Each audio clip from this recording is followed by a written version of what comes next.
بسم اللہ الرحمن الرحیم۔ حضرات محترم، میری بھائی بہنوں اور بیٹیوں، ہم نے دعاؤں کا سلسلہ شروع کیا ہے۔ ایک دعا میں نے آپ کو قرآنی دعا جو ہے وہ بیان کر دی ہے۔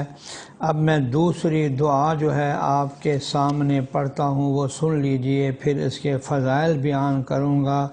یہ سورہ بقرہ کی آخری آیت ہے، اور یہ عرش معلیٰ سے اللہ جل شانہ نے جناب رسول اللہ صلی اللہ علیہ وسلم کو عطا فرمائی ہے۔ توجہ سے سنیں اور پھر اس کی فضیلت بھی بیان کروں گا۔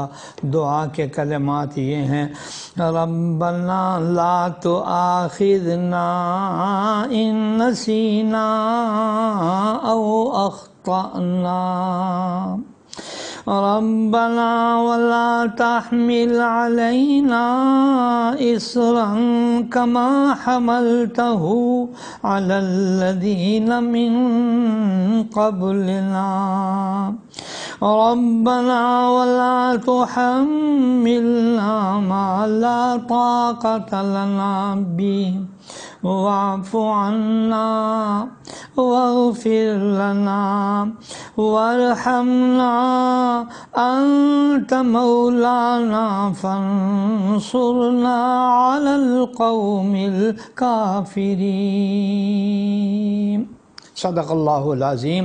یہ سورہ بقرہ کی آخری دو آیتیں ہیں۔ حضرت صلی اللہ علیہ وسلم نے فرمایا، یہ مجھے اس خزانے سے اللہ نے عطا فرمائی ہے جو عرش کے نیچے ہے، اس لیے تم خاص طور پر ان آیتوں کو سیکھو، اپنی عورتوں اور بچوں کو بھی سکھاؤ۔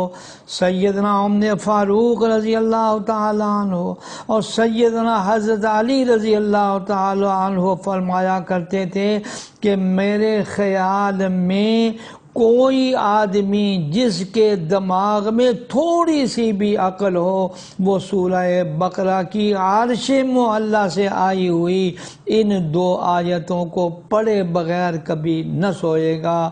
یا اللہ، ہمیں، ہمارے تمام گھر والوں کو عرش معلیٰ سے آیا ہوا یہ تحفہ دعاؤں کا اللہ جی اس کی قدر کرنے کی ہمیں تو توفیق عطا فرما، آمین یا رب العالمین۔